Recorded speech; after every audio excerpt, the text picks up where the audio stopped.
An gáir sa scoil le Seán Mac Córais. Isteach sa scoil de shiúil Seán Ghabhar is thuig sé síos ar stól. Thóg sé fód as lár na tine is dtí sé mar lón. Dóil sé dúchas buidéal is thaithinn sé leis ar nó. Chuir sé píp créan na bhéal is chas sé go beo. As sa fóca thóg sé labhraíonn grian is thosna sé léamh.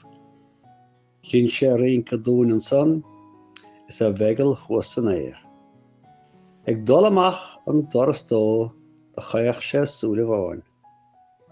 Is úntach an áit an scoilir sé ach beallam bheith I barc.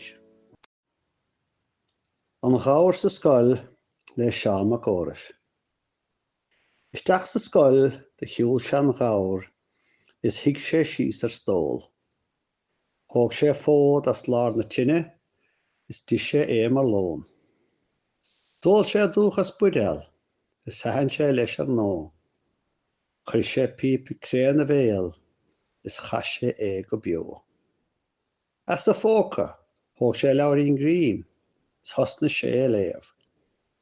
Chin sé rianca dún an son is a bheigil chuas san éir. Ag dul amach an doras dó de chaoch sé súla bháin.